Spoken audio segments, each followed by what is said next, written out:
শ্রীরামপুর মাহেশের রথযাত্রা হলো ভারতবর্ষের দ্বিতীয় বৃহত্তম এবং প্রাচীনতম রথযাত্রা। এই রথযাত্রা উপলক্ষে আজকে আমি তোমাদের সাথে শেয়ার করব নবকলেবর অনুষ্ঠান। 629 বছরে এই প্রথমবার ঠাকুরের মন্দিরের মাথায় নীলচক্র প্রতিস্থাপন করা হয়েছে, যেরকম ঠিক পুরীর জগন্নাথ মন্দিরের মাথায় থাকে। ঠাকুরের তো এতদিন ধরে জ্বর ছিল, এরপর ঠাকুরের গর্ভগৃহ থেকে তোমাদেরকে শেয়ার করছি ঠাকুরের স্বর্ণবেশ এবং রৌপ্য বেশে নবকলেবর অনুষ্ঠানের বেশ কিছু অংশ। ঠাকুরের এতদিন শরীর খারাপ থাকার জন্য মন্দিরে পূজা একেবারেই কিন্তু হয়নি।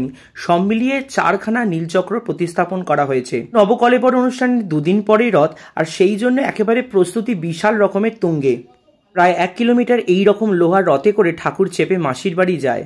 প্রায় 1 মাস ধরে এখানে মেলা চলে, আর তার প্রস্তুতি এখন তুঙ্গে। মেলাতে কিন্তু অনেক খাবার তৈরি হতে শুরু করে দিয়েছে। জিলিপি থেকে কাঠবাদাম, নিমকি থেকে পাটগজা, সবকিছুই একেবারে প্রস্তুতি তুঙ্গে। তাই আর দেরি কেন, জগন্নাথকে ভালো লাগলে চ্যানেলটা সাবস্ক্রাইব করতে ভুলো না, আর যাওয়ার সময় লিখে জয় জগন্নাথ।